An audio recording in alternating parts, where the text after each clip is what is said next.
So today, an interesting watch as we get the camera into focus. Is that a Rolex Explorer 1016? I'm going to give you a few seconds here to make that determination for yourself. Um, Look at that O. That O doesn't look quite right. And as we see the profile, that crystal doesn't look quite right either. And if we continue to examine here, we'll see that that bezel is not flush. So I would imagine that this watch is not waterproof. There's also no serial number. 1016s would have a serial number there of some kind. And unlocking the crown here, it does not feel good to wind this watch. It feels crunchy. There's something going on inside of there. Well, there's a lot going on inside of here. But it feels better winding it upside down. When you put it right side up, when you wind it, it just does not feel right. So the first thing I'm going to do here is I got this bezel press here. It's a crystal press as well. And I had broken my other bezel press trying to get that bezel back on fully. And this one is a much heavier duty version. You twist it to apply pressure, and it just still wasn't going on.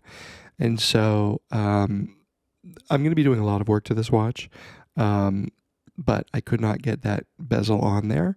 And if this were a real 1016, I of course wouldn't be doing this because a 1016 is worth $16,000. This is a bezel removal tool. And here I am removing that bezel and crystal because a real 1016 would have a acrylic crystal. That is what they had at the time. Very few watches, I think, had sapphire crystals. And this is, they call them unbreakable crystals, the acrylic, because it's pretty shatter resistant. Here you can see it's, a flat sapphire crystal. And whoever had tried to install this apparently tried to use some kind of grease. And it's all over the ring there, which is what keeps the watch waterproof. And so I'm cleaning that off. And there it is.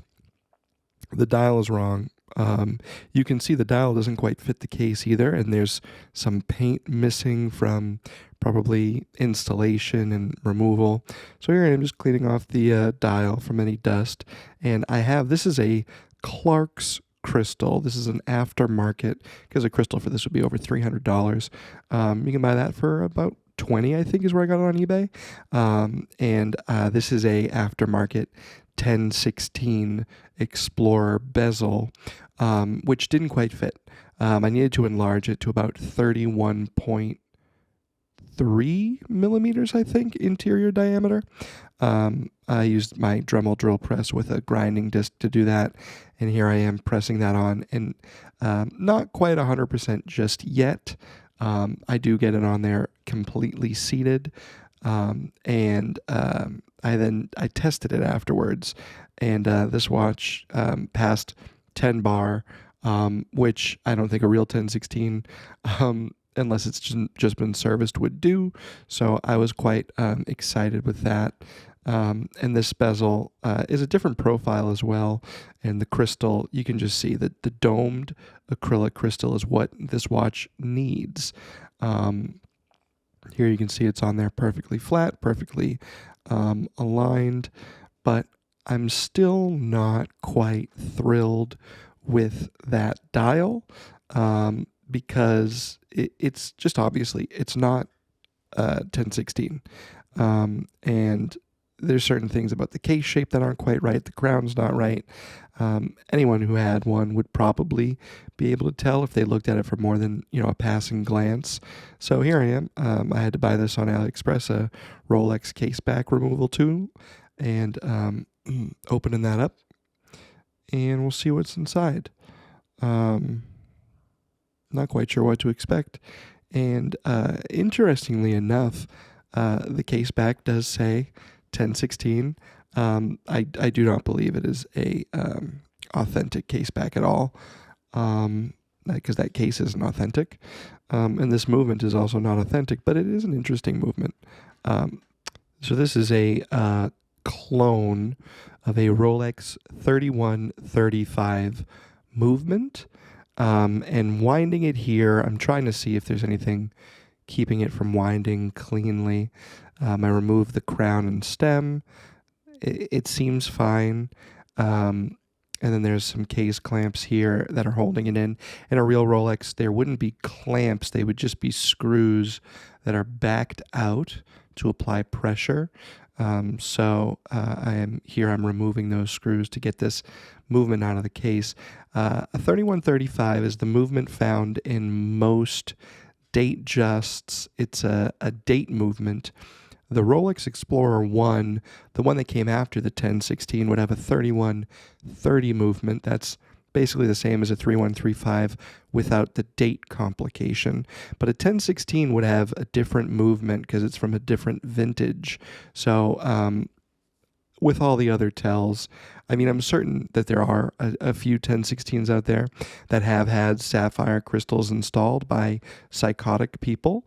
But there are almost no, I would imagine there's not a single genuine Rolex 1016. Well, because it couldn't be. It couldn't be a 1016 with a 3135 movement.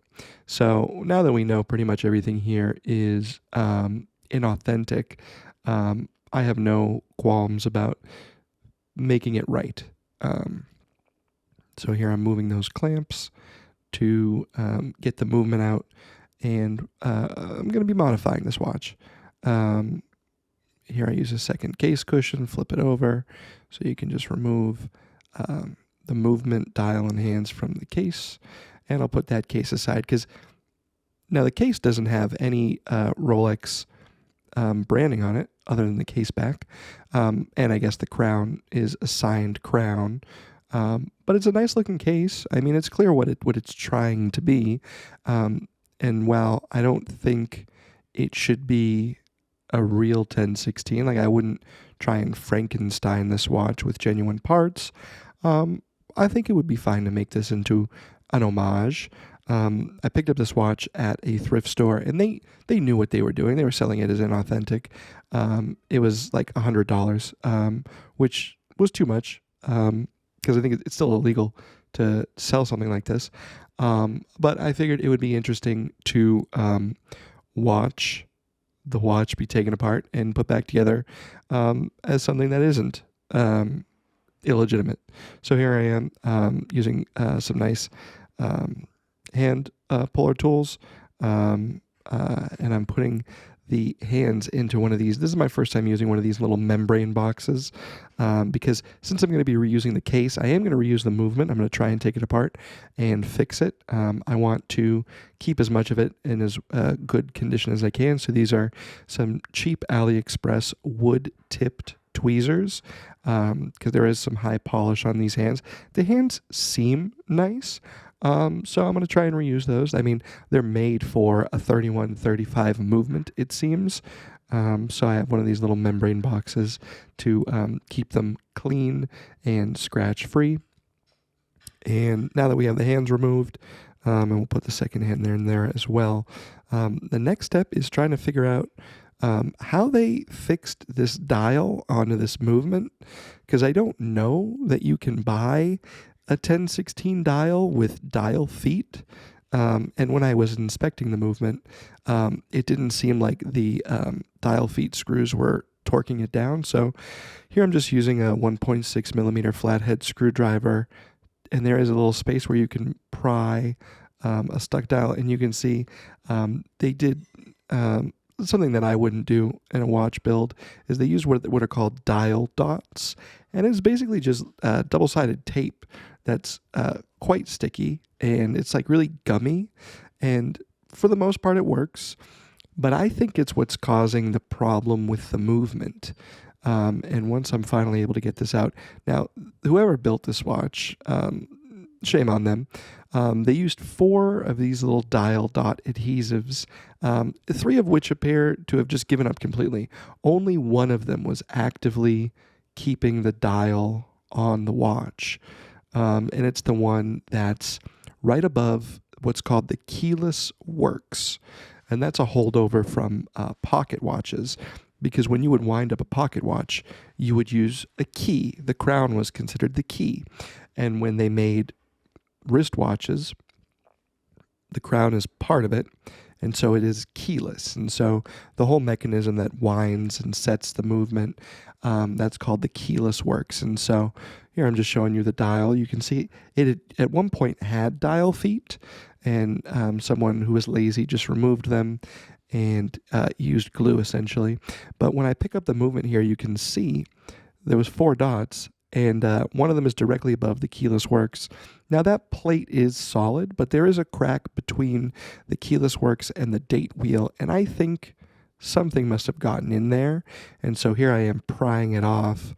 I'll do another video here where you can watch a satisfying video of just removing the adhesive, but I had to get in there with the loop to get it off, and it just does not feel good. So my plan here is, in a subsequent video, I plan to take apart this movement at least as much as I can get the keyless works apart.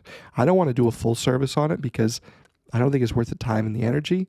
I think a movement like this you can buy on AliExpress for like $100. But I would like to see what I can do, take it apart. I wasn't sure if it was the click that was engaging weird, but you can see it sort of binds and then it winds a little bit. And so I think there's something in the keyless works, something in the train of gears that's just not quite right. And so the plan here is to take the watch movement apart as much as I can to see if I can salvage that movement.